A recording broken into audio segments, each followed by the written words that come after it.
right, we're going to talk about some function and graphing stuff. So it says function g is a transformation of f of x, which equals x squared. G is left 6 units and 5 units up, right, in standard form.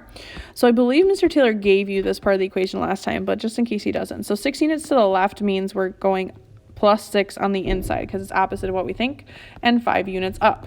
Okay, if we want this in standard form, we're going to FOIL this, which I personally use the box method. X and 6, so x squared, 6x, 6x, and 36. So we're going to have x squared plus 12x plus 36 plus 5. And if we combine like terms, that's going to be plus 41. So y equals x squared plus 12x plus 41 is in standard form. Okay, so just remember you need to kind of FOIL this. Last time I think he gave you this whole thing and you just had to know to FOIL this and then combine like terms. All right, solving. So this one, when you have any quadratic, you can always do completing the square. In this case, you could do factor to see if it factors out pretty. So it's going to be equals 24 equals 0 because I like it equal to 0. I would divide everything by a -1 because we don't like that front number to be negative. And since it's equal to 0, we can do that. And then I can say, okay, what multiplies to be 24 but adds or subtracts to be 10, which 8 and 3, 6 and 4 won't work because they would both have to be negative to get a -10, but 12 and 2 will. So 12 and 2, so I need a -12 and a +2, which would give me a -24. So I get x equals 12 and x equals 2. Now let's say we wanted to do completing the square every time because sometimes that's easier. So I would just leave a little space for my extra number, and I have 24 plus my extra number. So your extra number you can find by doing -b over 2a squared. So this would be, but I'm sorry, we also need this x squared to not be negative. So this would be x squared. Again, we're just going to divide everything by -1. Plus equals +24 plus, okay. Now we can do this. So, -10 would just be 10 divided by 2 over 1 squared.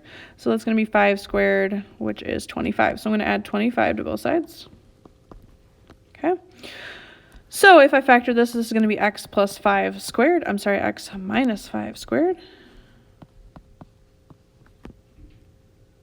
Okay.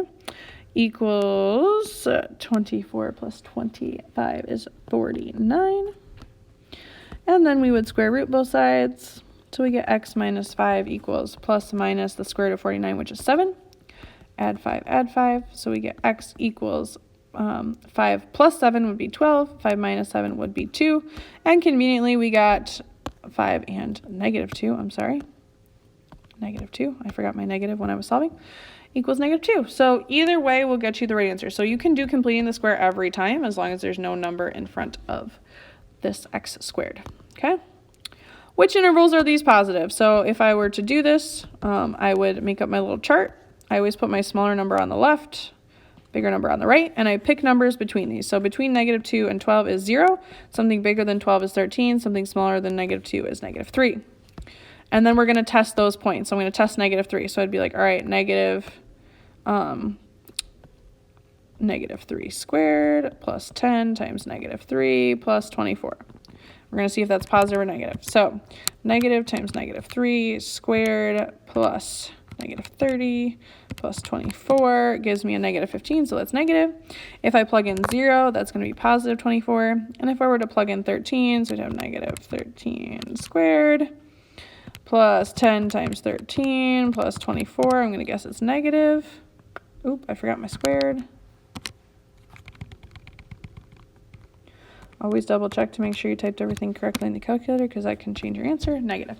Typically, they'll go every other unless it's a very special one. That can happen. All right, let's talk about solving this one. So we can set this equal to 0. I'm going to divide every piece by 2.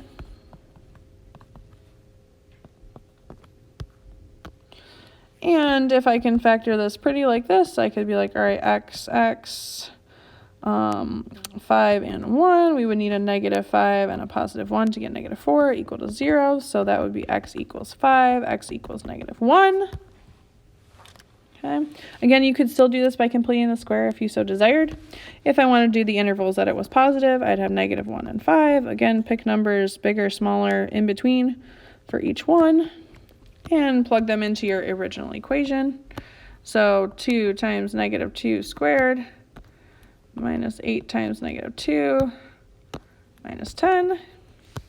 So 2 times -2 squared minus 8 times -2 minus 10 is going to give us a whopping 14, which is positive. If I plug in 0, it's negative. Plug in 6, it's going to be positive. So I didn't write this on the last one, I'm sorry. So my intervals that are positive are from negative infinity to -1, and from 5 to positive infinity. I can go back and do that for this one. Here it would be from negative infinity to -2. And 12 to infinity. Again, you use the numbers that we found, not the numbers that we randomly picked for processing, because we could pick lots and lots of numbers for this. Excuse me, let's solve this one. If the x is already almost by itself, we're going to just square root both sides. So we're going to get x equals plus minus. The square root of 625 is 25. And remember, when we're taking the square root of a negative, it does have an I here.